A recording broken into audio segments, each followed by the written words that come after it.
찬송가 302장 찬송 드리겠습니다.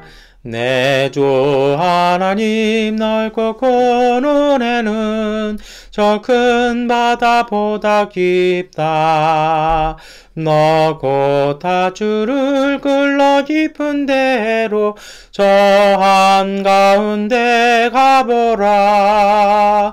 언덕을 떠나서 창파에 배 띄워 내 조의 손해의 바다로 내 맘껏 져가라. 왜 너 인생은 언제나 거기서 저 큰 바다 물결 보고 고민 모르는 깊은 바닷속을 한 번에 하려 한 보나. 언덕을 떠나서 창파에 배 띄워 내 조의 손해의 바다로 내 맘껏 져가라. 많은 사람이 얕은 물가에서 저 큰 바다 가려다가 찰싹거리는 작은 파도 보고 마음 약하여 못 가네. 언덕을 떠나서 창파에 배 띄워 내 조의 손해의 바다로 내 맘껏 져가라. 자고 가거라. 이제 곧 가거라. 저 큰 은혜 바다 향해 자고 내 너를 저 깊은 데로 가라. 망망한 바다로 언덕을 떠나서 창파에 배 띄워 내 주의 손해의 바다로 내 맘껏 져가라. 우리 사도신경 함께 신앙 고백 드리겠습니다. 나는 전능하신 아버지 하나님 천지의 창조주를 믿습니다. 나는 그의 유일하신 아들 우리 주 예수 그리스도를 믿습니다. 그는 성령으로 잉태되어 동정녀 마리아에게서 나시고 본디오 빌라도에게 고난을 받아 십자가에 못 박혀 죽으시고 장사된 지 사흘 만에 죽은 자 가운데서 다시 살아나셨으며 하늘에 오르시어 전능하신 아버지 하나님 우편에 앉아 계시다가 거기로부터 살아있는 자와 죽은 자를 심판하러 오십니다. 나는 성령을 믿으며 거룩한 공교회와 성도의 교제와 죄를 용서받는 것과 몸의 부활과 영생을 믿습니다. 아멘. 찬송가 364장 찬송 드리겠습니다. 내 기도하는 곳이간 그때가 가장 즐겁다. 이 세상 근심 걱정에 얽매인 나를 보르사 내 진정 소원주 앞에 낱낱이 바로 아뢰어 근보랭당에 솔풀 때 나 위로받게 하시네. 내 기도하는 곳이간 내게는 가장 귀하다. 저 광야 같은 세상을 끝없이 방황하며 하면서 위대한 길로 나갈 때 주께서 나를 이끌어 그 보좌 앞에 나가 그 눈에 부어 주시네. 내 기도하는 그 시간 그때가 가장 즐겁다. 이때까지는 언제로 내 마음 심히 아파도 참마음으로 뉘우쳐 다 숨김없이 하려면 주 나를 위해 복주사 세운에 부어 주시네. 내 기도하는 그 시간 그때가 가장 즐겁다. 주 세상에서 일찍이 저 요란한 곳 피하여 빈들에서나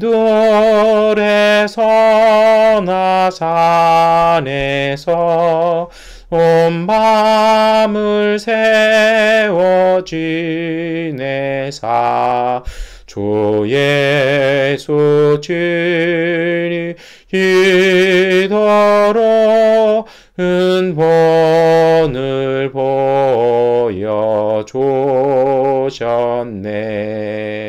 아멘. 마가복음 5장 21절부터 43절까지의 말씀을 세 번역본으로 함께 읽겠습니다.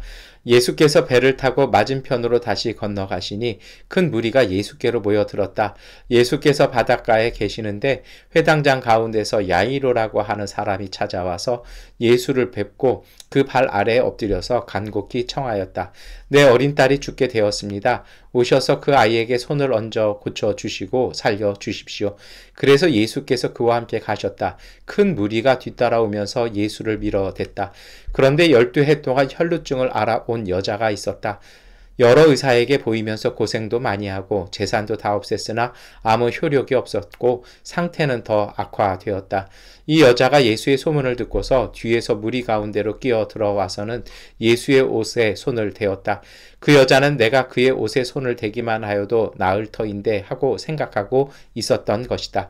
그래서 곧 출혈의 근원이 마르니 그 여자는 몸이 나은 것을 느꼈다. 예수께서는 곧 자기에게서 능력이 나간 것을 몸으로 느끼시고 무리 가운데서 돌아서서 누가 내 옷에 손을 대었느냐 하고 물으셨다. 제자들이 예수께 무리가 선생님을 에워싸고 떠밀고 있는데 누가 손을 대었느냐고 물으십니까? 하고 반문하였다. 그러나 예수께서는 그렇게 한 여자를 보려고 둘러보셨다.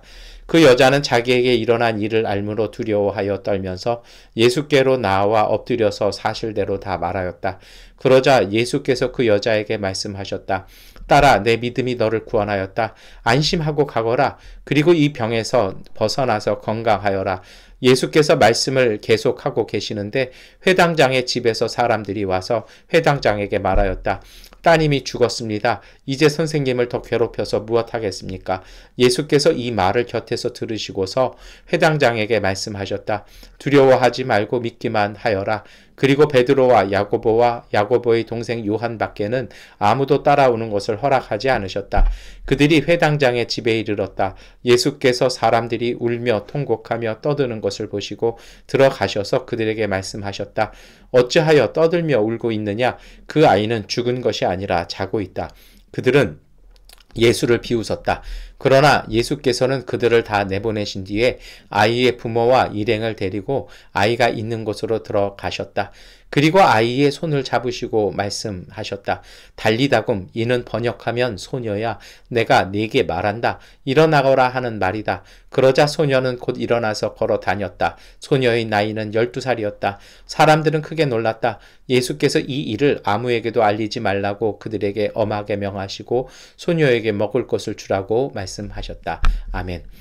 네, 오늘은 읽은 말씀이 좀 깁니다. 근데 다 이유가 있어요. 원래는 이렇게 단락으로 하려다가 제가 보기엔 이 두 가지 말씀은 함께 읽으셔야 될 것 같아요. 그러니까 오늘 마가복음 5장 21절부터 43절까지의 말씀은 사건 안에 사건이 담겨 있는 그런 형태를 취하고 있습니다. 이게 말씀이 이렇죠.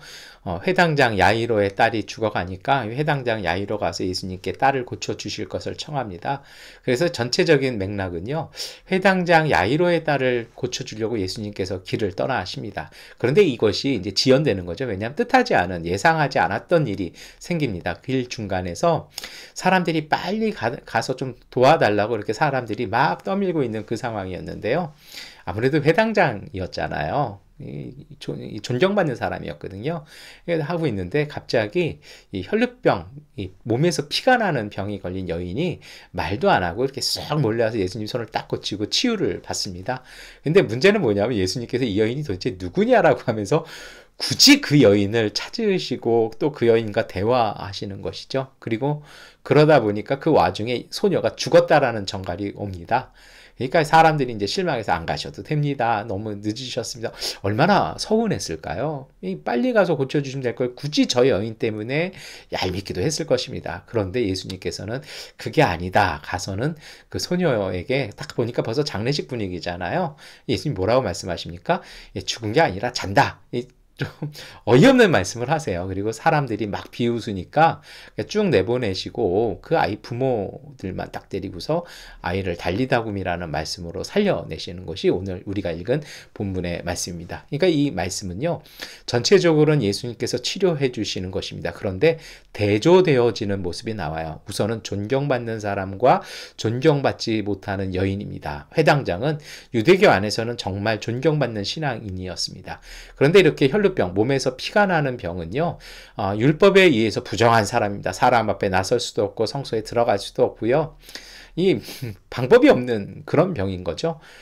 그러니까 이 여인은요, 누구 하나 이 여인을 부정한 여인이기 때문에 가까이 하려고도 하고 공동체에 들어올 수도 없는데 그 율법과 관례를 깨고 들어왔어요. 왜냐하면 이렇게 피가 묻은 사람이 그 몸에서 피가 나는 사람이 다른 사람을 만지면 부정해지는 것입니다. 그렇기 때문에 이 사람 들어오면 안 되는데 몰래 잠입해서 거룩하신 예수님을 함부로 만져댑니다. 그러면 예수님도 부정해지는 거거든요. 그러면 이 고치름 받으러 가는 곳이 부정한 분이 가는데 고쳐치겠습니까?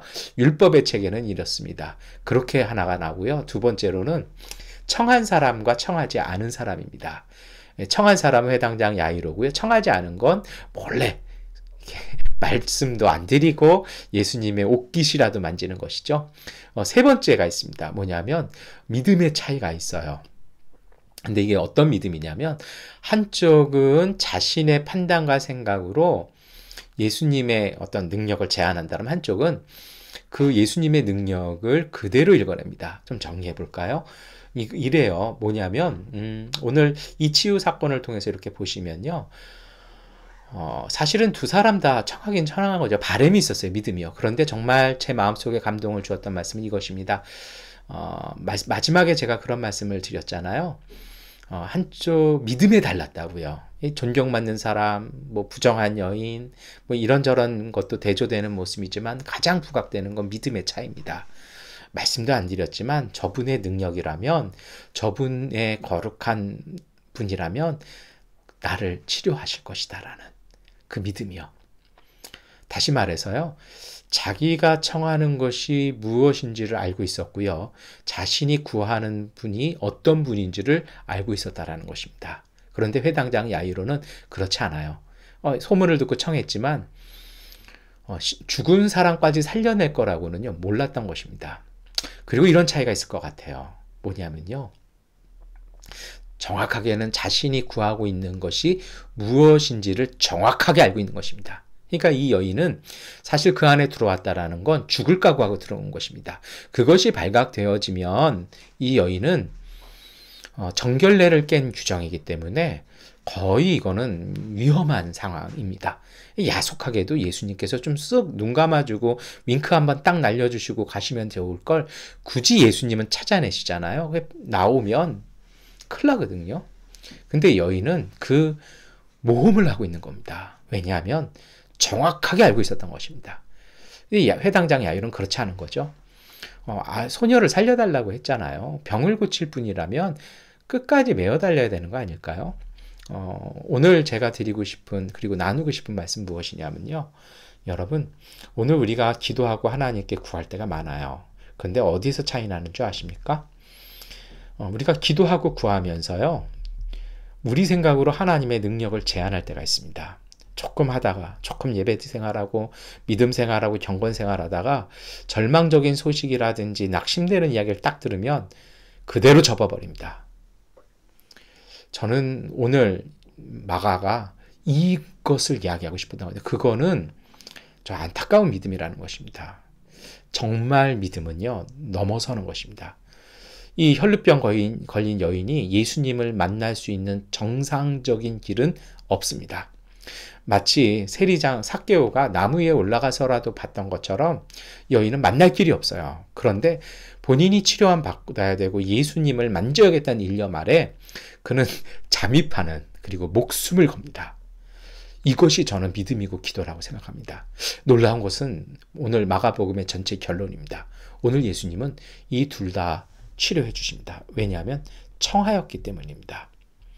오늘 이 아침에 우리가 바라볼 믿음이 있습니다. 우리의 믿음이 중간에 가다가 멈추는 믿음 안 되었으면 좋겠습니다. 그것이 오늘 본문에 나오는 사람들이거든요. 예수님께 빨리 가서 고쳐달라고 예수님의 등을 막 떠밀던 사람들. 혈루병의 여인의 손은 그 중에 하나였습니다. 근데 좀 달랐던 손이었잖아요. 그랬던 그 사람들의 손길이 예수가 소녀가 죽었다는 소식을 듣고 이제 장례식장으로 변해버린 회당장의 집에 도착했을 때는 예수를 비웃기 시작합니다. 가끔 그런 분들을 만날 때가 있어요. 여러분, 한번 믿음을 가지셨다라면 좀 지속하십시오. 우리 생각엔 예수님이 늦게 오셨어요. 괜히 중간에 그냥 가시면 좋을 걸 괜히 중간에 하시고서는 나한테는 왜 안 주실까? 저 사람한테는 내가 청했는데 은혜는 저 여인이 받고 왜 나는 이 소녀는 죽어야 하는가?